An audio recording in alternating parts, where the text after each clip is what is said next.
Hello everyone and welcome to Motorcast. Today we are here to review Rally Poland. We've got Matty and Kev, of course, the usual WRC crew to review what was a pretty unusual WRC event. A real good driving really all round. Horrendous conditions, but the rally drivers really earning their money. Very few often incidents and a real tussle at the front between Tanak and Neuville, of course, which resulted in Neuville triumphing as Tanak on Sunday morning just pushed a little bit too hard.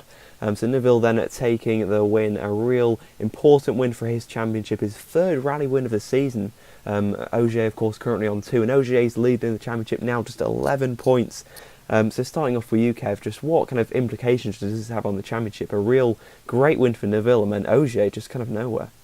Yeah, the momentum's definitely with Neuville and Hyundai at the moment. They seem to be the package, as you also saw with Hyundai, not just Neuville. You had Padden, who seems to return to form after really struggling the first half of the season, and Sordo doing his usual job of not really being there but still picking up the results. So yeah, for Neuville, he talked about how calm he was like the whole rally. Like you see that looking like stressed after every stage, and you see like Tanak, really pushing hard, and in the end it did bite him in the arse. But Neuville just strolled into victory, it feels like, in the end, even though he had that titanic battle with Tanak for most of the rally. But yeah, for Tanak, for Neuville, it's, he's in fantastic form heading to, Finland, which is another rally which really should shoot Hyundai. And then for Ogier, he's perhaps looking to Germany and then Spain to regain form, because he looked terrible in Poland. It's probably the worst podium we've ever seen in WRC, really, because he's just off all over the place, didn't look at one with the car. So,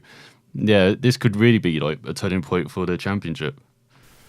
Yeah, Matty, how did you see that one? Of course, this is the second rally in a row where Ogier has failed to win a stage. This just really isn't the Sebastan Ogier we know, is it? No, but I don't necessarily think that this version of Sebastan Ogier is any worse. I think it's maybe a different mindset.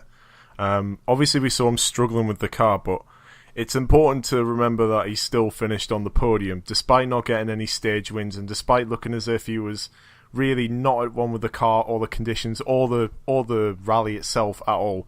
I think he was a tad fortunate to finish in third, obviously with the Tanak incident, which we will talk about in just a little bit.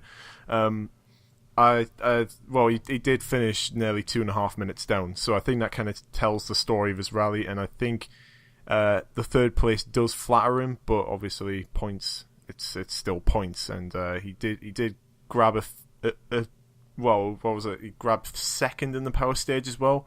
So that again, that's kind of transformed it from a third to more like a second in terms of points pool. So I think he can be fairly happy with the result, especially considering the circumstances of how he got it.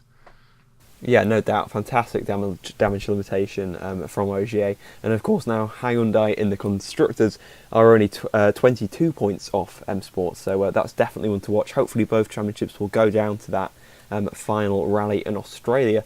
And of course in Australia, Kev, do we think unfortunately now Tanak won't be in contention come kind of Britain and Australia due to, of course, this unfortunate incident on Sunday morning? He was looking in such good form. He's been great all season. And really, this was a rare mistake, and unfortunately, maybe just a case of pushing a little too hard. Yeah, he was pushing like a hell on that last day, and yeah, it was just a very tricky corner, with like a puddle on the outside. He actually kept the bank, and it forced him into the trees, and everyone was finding it really difficult. But unfortunately, Tanak was the unlucky one on this occasion. But yeah, you said this season a rare mistake. We're used to Tanak in the past being very up and down, but this year he's really turned the corner with Ogier as his teammate, and Ogier helping turn M Sport around as well. For example, like for this rally they have like wet weather crews, and in the past that used to just be for like tarmac rallies, but now it's for every rally, and now Ogier's really pushing that to help help with the setup on every stage and every leg they can. So that's like one example of Ogier really bringing M Sport to the fore. But yeah, for Tanak, he's like over 50 points back now, even though Finland should be a good rally for him. Britain maybe, Australia should. He's still got Germany and Spain with like tarmac, where he's not his best surface, and yeah, I think Tannex unfortunately just crashed himself out of the championship battle, but he should have a fantastic battle with Latvia for the rest of the season, for third at least. Those two seem to be very level pegging and were, both very unlucky in Poland. Yeah, Matty, what did you make of Tanak and that unfortunate incident? Well, I think it would have been before this rally, I think it would have been a bit far-fetched to still consider him a championship contender. Obviously, the points... he obviously wasn't as far behind before the crash, but I think it was a risk that for him was worth taking, and to crash out, I think obviously it will be disappointing for him. But on a personal level, I think, to get the first rally win is of course massive, but then to keep up the momentum, it's almost worse. It's almost worth risking a rally to keep up that momentum. And fair enough, it's not paid off this time, but it's a fine line, and I don't think this will dent his confidence too much, and I expect to see him really up there and fighting for it in Finland. Yeah, I agree. I think it's only going to make him more motivated. And like you said, he had to take a risk because he's probably not quite on Neuville and Ogier's level at the moment. So kind of a risk was exactly what he needed to kind of be the dark horse in this championship. And like you said, still got a great fight for third in the championship between him and Latvala. Let's move on then to talk about Neuville's Hyundai teammates. Of course, we've kind of briefly touched on them. But Hayden Paddon's best rally of the season, a much-deserved first podium of 2017, of course, coming home in second place. Wasn't really in contention for the win, but considering he was so far down on Friday, it was a great recovery from Paddon. Kev, what did you make of his drive and also his teammate Sordo's as well, of course, who came home in fourth? Yet more points for Hyundai, a 1-2-4. Wow, that is you can't get much better than that, of course, without actually getting a 1-2-3. Yeah, it's their best team result ever, I believe. So yeah, fantastic job from Hyundai. And yeah, Paddon, after that, being caught out of the road position on Friday morning, like the likes of Osberg and even guys who are running down the order like the Breens, like the Citroens as well, being caught out majorly once again. But after that, after the difficult conditions on that morning, like for Friday afternoon, for Saturday, he was up there on pace-wise. He was among the fastest, and he got that gap down to under half a minute after Neuville had an issue on Saturday afternoon. So Paddon pace-wise was very confident and just continuing what he showed in Italy. And this is his first podium with Seb Marshall as well, his new co-driver. So it's looking like it's a very good partnership there for Paddon, and can only mean good scenes going forward for him. And for Sordo, once again just had loads of difficulties, little things that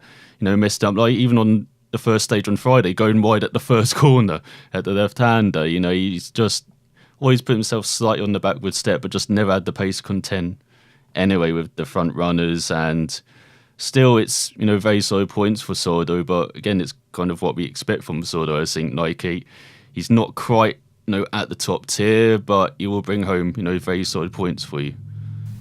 Yeah, and I guess, of course, in Spain, he might even have a chance of, clambering onto at least the podium, if not, hopefully challenging for the race win, of course, which would be great to see.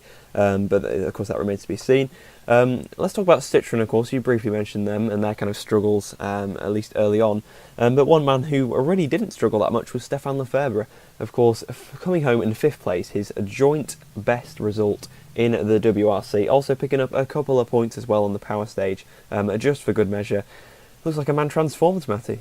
I don't think it's exactly a transformation.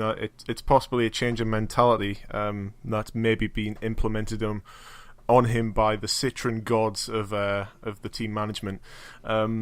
Possibly, I think Citroën can pretty much accept that this season is a write-off now, and things clearly haven't gone anywhere close to their expectations.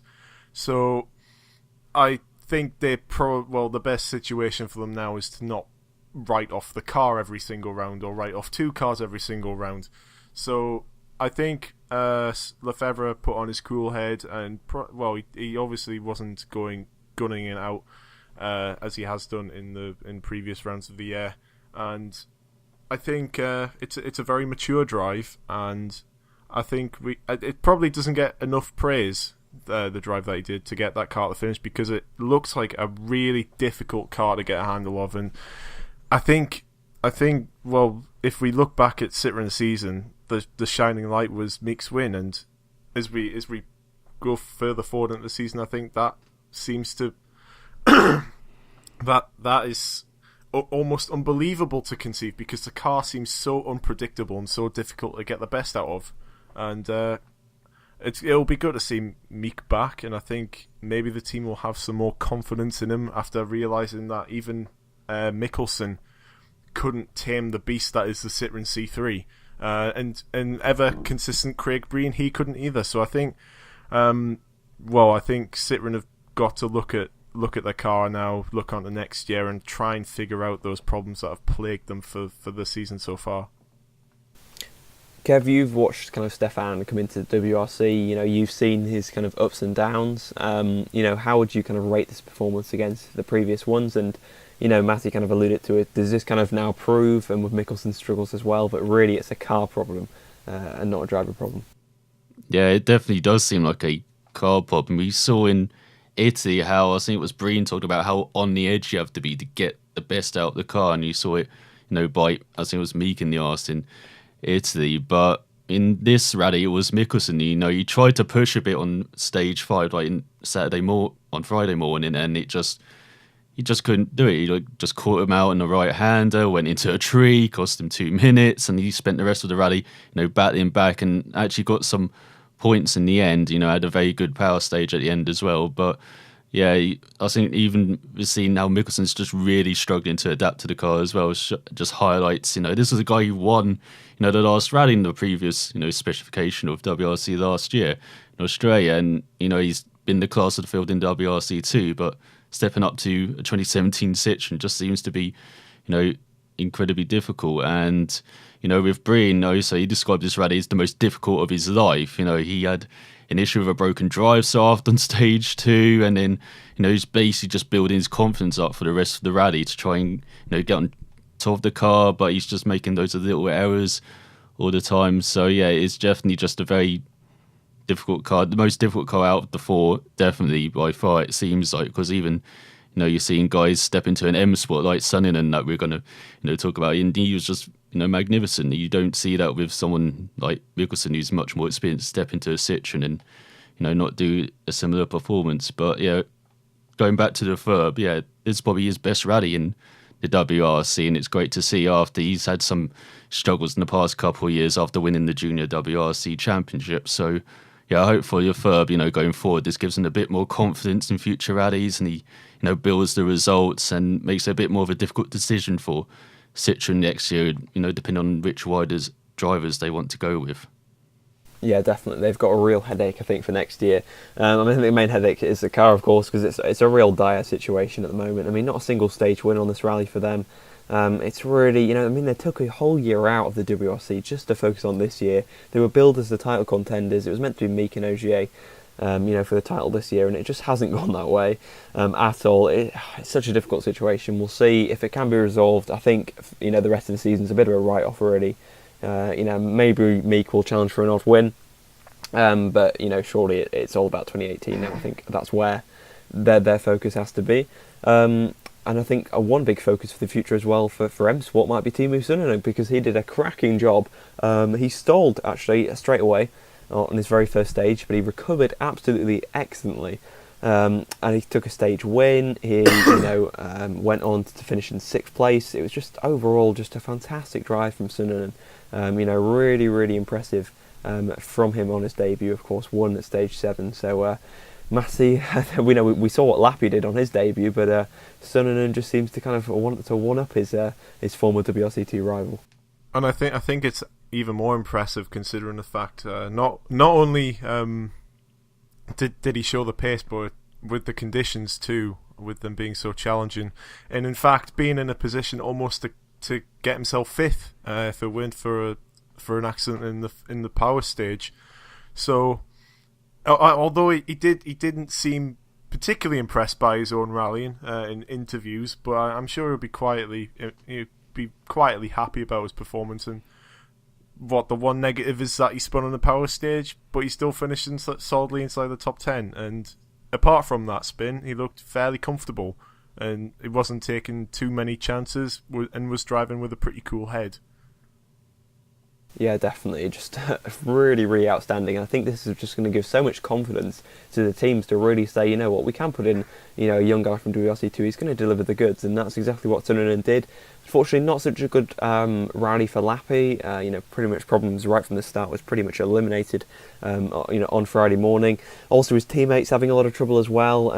Both kind of struggling from major reliability. Latvala possibly would have got a podium had it not been for his reliability issues. Hannanen, probably would have got points as well had it not been for his problems. But though he did come home in 10th, just kind of scraped a point. Toyota, of course. Latvala won the power stage as well, so that was a good recovery. But really, Toyota under-delivering for this rally because they seem pretty quick. They seem to do this nearly every rally now. They seem pretty quick on a Friday, pretty up there. But then things, unfortunately, Kev, just going wrong for them. Yeah, it was disappointing after what we saw in Italy, with that for changing up the whole time. He actually did that until he had that, issue late Saturday, and he was banging the steering wheel. And I was thinking, for he just seemed so on edge actually this rally. I know he's a quite charismatic person. He's quite out there, but for this rally, he just seemed, on Friday, he was so disappointed with how the conditions were. He's really struggling with the grip, and then on Saturday being right up there, having that issue, having the jam throttle, having the gearbox problem. You probably saw his Finn title chances slip away from him as well with that issue, and not much support from Hannanen, who was having loads of small issues again. He had slow punches as well, a couple of them during the rally, and then for Lappi, on the first day crashing out early on, he was pretty disappointing after he's been very good in the previous rallies in Portugal and Italy. So for Toyota, not a very good rally, but going forward, they still have a very decent package, and that showed that they can at least challenge for 2 days going ahead. So I'm really looking forward to see what they can do in Finland with Lappi, with all of them being Finnish, and with Lappi and Latvian particularly in the past showing how good they are around there. Yeah, I'm definitely very, very excited for that. Latvala, like I said, he's just so charismatic. It's really great to see. He adds a lot of character to the WRC, and as do quite a lot of these young guns as well. I do like what we've seen from Lappi and Sunnen as well in terms of the personality as well. They seem to have brought quite a lot to the WRC in that regard. So really, really good to see. Matty, your thoughts on Toyota? 6 points for them this rally. For once, actually outpointed by Citroen. Yes, we haven't said that too often this season. Well, to kind of mirror what Kev said, it's kind of a rally of what could have been with Latvala. Obviously, very unfortunate to go out in the circumstances which he did. I think, it's not the best prep for Finland, but they should go there and they should have some pretty decent pace. And I think the hometown advantage as well should help them there and maybe give them an extra. Well, they say around a racetrack it's an extra half a second, but rally stage, maybe an extra second or two on a stage, which can make a difference. But I think, I think in terms of Latvala's championship chances, I think it would have been unrealistic for him to think coming into this season that he would have had a championship chance, and to be this far in and him still to be considered a championship contender. He is a little bit far off now, I think, and I kind of agree with you both that the championship isn't realistically going to happen for him this year. But to be considered and to have won a rally, I think far exceeds the expectations that he possibly had for the season as a whole. Yeah, I completely agree. Toyota are pretty much the opposite of Citroen at the moment. Low expectations for Toyota coming into the season and real big rewards. Great win, of course, back in Sweden. And I think, to be fair, we could see them win again if there were problems for a few other cars and if everything got hooked up in the WRC. We definitely could see Latvala back on the top 7 podium, and I would not be surprised to see Lappi get a podium before the end of the season. So nice positive vibes coming out of Toyota, despite this being a disappointing rally for them. Let's round out the top 10 then. So of course we had Sunnen in 6th, we had Otsberg in 7th, with Evans 9th, Evans 8th, Mikkelsen 9th, and Hannanen 10th. So we had Otsberg and Evans, who we haven't really mentioned yet. Kev, what did you make of their rallies? Of course, some quite big struggles really for Evans, and then Otsberg just kind of doing his usual job so far this season. Yeah, Osberg's very consistent at the top 10 order, isn't he? He just lost out on road position on Friday, a bit like, Haddon and Evans and, the Citroens, but he just couldn't recover. But at least, he's very consistent, brought the car home once again in 7th place. He's a very, consistent point scorer. That's the one knock you can't have against, Osberg. That is, a bit like Sordo with Hyundai, he'll always be up there scoring points for you. And for Evans, just, it might have looked a bit more like the DMAT tyres just didn't work here on the muddy conditions. Like, we know how good they are on like sandy conditions, around Argentina and Poland here last year. But, with the unpredictable weather, it just didn't play into, Evans and DMAC's hands. But, there was a very good point scoring finish for him after being a bit up and down in recent rallies. So, going to Finland, where hopefully it'll be a bit drier for him, I expect him to be a much stronger for Evans and, with that DMAC Ford. Yeah, Matty, just a couple of words from you on Evans and Osberg.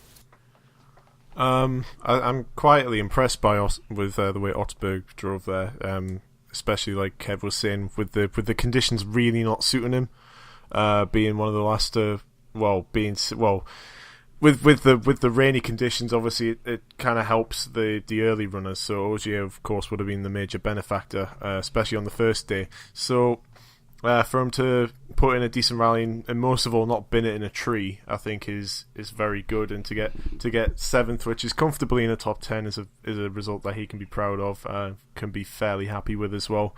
Evans, what else can I say really? The D-Max, of course, we talked about before, and I think kind of a similar problem at Otterberg too, of running too far down the order to take any advantage from the conditions. Right, so I think that pretty much rounds out our kind of main WRC runners in terms of the 2017 cars. Let's move on to the WRC 2 category, then we'll move on to the Junior WRC and the WRC Trophy. Don't worry, we will get to that for all you Ukrainians. Anyway, let's talk about WRC 2. Pontus Tiedman has finally been beaten in the WRC 2. It was a bit of a long time coming, his 5th rally of the season, and Ole Christian Veiby, of all people, the 21-year-old Norwegian, a very, very fast driver, improving pretty much rally by rally. A real great fight really between Tiedman and Veiby in the WRC 2 this past weekend. A real kind of to and fro in between the two of them. I believe they both had issues on the exact same stage as well, where Tiedman, I think, dropped about 2 minutes and Veiby dropped a minute. So that was a bit of an unusual stage for both of them. But yeah, great fights. Matty, really nice to see, really, because we've not really seen too much of that in the WRC2 this year. We've seen a bit of domination, so probably one of the best fights of the season. Yeah, obviously, like you were saying, we haven't really seen too much of it this season. Apart from early on when of course all the hype was around Mikkelsen. But of course, it was a fairly good fight between Tiedman and Veiby Baby. So it's good to see him get a win as well. Obviously, his first of the season. But I think it's Tiedman's to lose, obviously, now, and he's got such a commanding lead in the championship. So I guess no pressure on either of them now, to be honest. So we could see either Veiby domination at the end of the season, or we could see a Tiedman domination at the end of the season. Yes, and we've also got the kind of mandatory rounds, one of the next ones in Germany, so that should be a good fight between the two of them.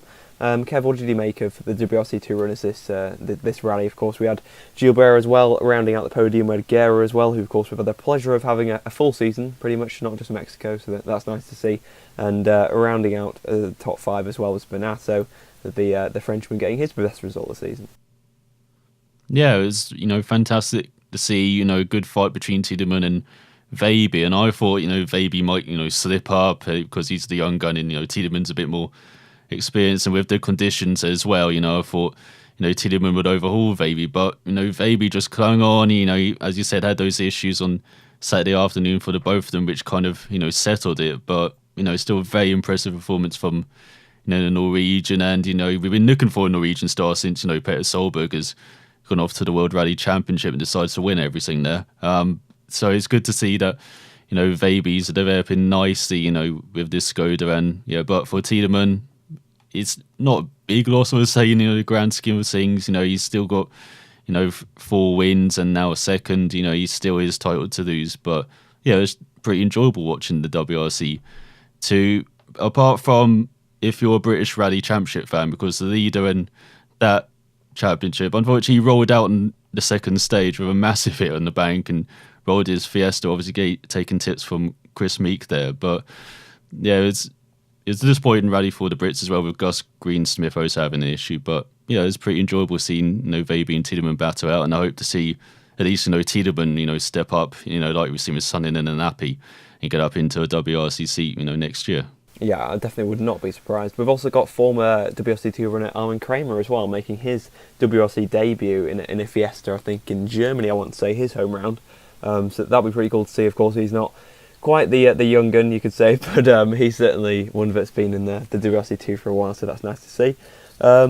Yeah, I think an interesting rally overall for WRC2. Like you mentioned, Greensmith, I think, showed really good pace, actually. He seemed to be right up there with Vaby and Tiedemann, but of course, like you said, had that issue. So he dropped back, and of course, like you mentioned as well, with the other Brit not going his way. Yeah. But we'll see what happens in the next rally in Finland, which should be probably a fairly low entry list, and we'll probably see, of course, pretty much everyone in Germany. But I know Vaby is going to be in Finland, so we'll have to see if Tiedemann's there or not. I don't believe he is. No, he's not. Just for Vaby for Finland, so that's maybe a bit of a chance for him to regain some points with Tiedemann, but it's going to be pretty hard really to overhaul that lead. Junior WRC, we had Neil Solin winning his third rally in a row, 3 out of 3 for him, utter domination, Matty, and this guy's going to be one to watch for the future. Almost certainly. Like, there's just no other way around it. I'll certainly be keeping an eye on him, and we'll of course see how he does in the rest of the season. Yep, just a quick word from you, Kev, on the junior guys. Yeah, once again they had a pretty good battle. You had the Spaniard, you had Solens up there, but you also had Randstrom, who was pretty close in the end, just 15 seconds back, really keeping, Solens in check. And then you had Lindholm, who was pretty good on the first day, and then unfortunately had an issue in the second afternoon, and he dropped back. But yeah, it was a pretty good battle in Junior WRC, and I think, as you said on Twitter, George, we've got the new Danny Sordo here coming through. Yes, indeed. Spain definitely will be. Should be very, very excited at him. And I think overall this championship's gone well. It's kind of a bit of a revival at the start of the year. We switched to Fiestas on DMAC tyres, and it seems to be going pretty well. Not a massive entry list, but I think it's pretty good really for a junior rally championship. So we'll see how it goes. They're in Finland as well, so that should be a pretty tricky one, I think, for some guys that are not quite experienced, but I'm sure they'll give it a go and put on a good show. And like you mentioned, I think it's, Solon's not exactly dominating. He was pretty closely, run in Poland. So yeah, excited for Finland. Let's talk about the WRC trophy. Matty, could anyone stop Valery Gorban? This man keeps on winning. It doesn't look like it really. Kind of in a world of his own, yes. To be honest. Yeah, he's like almost as if he's in a championship on his own. Yes. Almost seems that way. Yeah, I'm surprised he's still got some motivation to keep going with all the competitors around him. Obviously, I think it's good to see the kind of, well, I guess we could put in quotations, the old cars. They're not really that old, still going around. But I mean, the series could use a bit more interest in the trophy category, because it is a bit barren. So hopefully that comes soon. Some fantastic liveries though. I don't know if you guys have seen it, yes. But for Raoulton's, the Greek guy. I'm sorry. Actually, I'm terrible with names.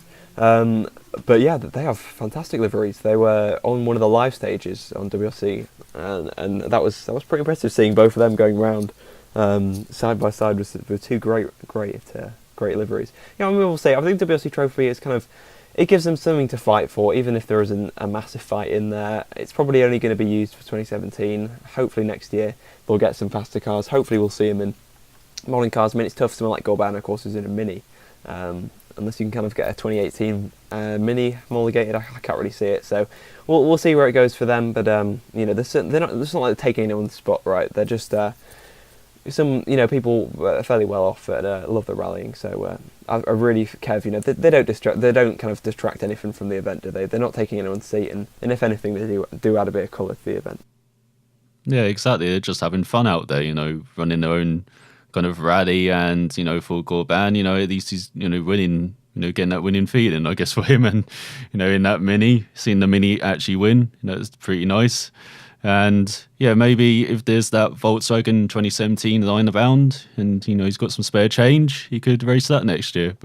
Or maybe even, Citroen could give him a call to help them with their car issues for Goban, Yeah. I'm sure the WRC teams are now looking at him with a keen eye. Yeah, you never know. I mean, we need some kind of rule where the WRC trophy gets a free rally in the WRC in the 2017 car. But we'll see anyway with that one. I think Goban's also in Finland as well, so I don't know if he's got any competitors for that. But let's talk about Finland briefly, because it's probably the most famous rally, probably apart from Monaco on the calendar. We've got over at Citroen, we've got Breen and Meek, which is obviously maybe a bit of a surprise really. Mikkelsen's been brought in and kind of dropped for this round, or kind of sitting out this round is probably a better way to put it. It was always kind of a race by race deal, but Matty, maybe a bit of a surprise that Mikkelsen isn't in for Finland. Yeah, especially considering it seems he's only just gotten into the car, so I think Mikkelsen will be the most disappointing not to be there. I'm certainly disappointed to not see him there. I would have liked to have seen some sort of comparison between himself and Meek, so I feel we're kind of missing out a little bit. But there'll be other opportunities to see them race together further on in the year, so I don't think it's too much of a loss. Yeah, it's a bit of a shame we can't see 4 Citroens really with all those 4 guys being there, because Kevin, a bit of a shame that after Lefebvre did this great drive, he's going to have to sit out the next round. Yeah, he's got all his confidence now, and he's just going to be twiddling his thumbs in Finland. But yeah, it's a good opportunity for Meek now. He's been rested for over a month. He's had lots of thinking to do, and hopefully he's perhaps adjusted his approach slightly for Finland. Where he won last year in superb fashion. What better rally for him to perhaps gain some confidence, get a good result, and hopefully give something for Citroen to cheer for. Yeah, I'm going to do predictions now, and I'm really tempted to say Meek, but I don't think I can't bring myself to go with that. I'd love to see a home win for Latvala, but again, I'm not sure if that could quite happen. So it's really, really tough to say, but I'm actually going to go for Hayden Paddon actually to take quite a shock win in Finland, and I think that could be quite a shock one, and if not him, then Neuville, because these Hyundais seem pretty good on the fast roads. Kev, your prediction? I was going to go for Paddon. God damn it. I think Paddon's definitely got some form going, and I think these Finnish roads really suit him, and of course with the Hyundai being superb as well. Maybe Paddon and Neuville battling out for the win, but I would like to see redemption team for orders. Tanak. Yeah, multi 21. I would like to see redemption for Tanak as well. I think he could at least get a podium there. And for Ogier, it's going to be a very difficult, first day. So, but once again, he'll probably get a top 5, and he'll still lead the championship after leaving Finland. Well, that's a good question though. I'll give that one to you, Matty, as well. You can either say your race winner, or you could just predict that Neuville might overhaul Ogier in the championship. There's only 11 points. That's not too much. That's true. I think there's a good chance Neuville will win, but the person who I believe will win is Tanak, who I think has got a lot to. Who perhaps has got a little bit to prove after his crash, and like we were saying about earlier when we were talking about him, obviously the pace is there, and he knows he's got the pace, and he hasn't got the pressure of having to get a first win anymore. So I think, his pace in Poland was promising, so I'm going to go with him. But the one team I don't see doing very well is Citroen, because Finland is of course a rally which is all about high speed stability. And of course, Citroen's one of their many flaws is high speed stability. So I predict a rather large crash for one of the Citroens, but I'm not sure which one yet. Probably not Green. It's going to be either Meek or Mikkelsen. Oh no, not Mikkelsen. It's going to be. Well, Meek. Al Qasimi's there as well. Actually, I didn't mention him. With all due respect, just because he's probably not going to be in the running for the points. But we'll have to see. Maybe he'll surprise us. I think he's actually running as properly part of the team as well this time, instead of a bit of a privateer. So yeah, we'll keep an eye on that one. Paddon actually doesn't have the best record at Finland, so that would be good for him to kind of get a good result there. So yeah, Paddon or Tanak, that is our predictions, and a Citroen to crash. So you guys can leave your predictions down in the comment section below. That's all from me, and we'll see you after Finland. Goodbye.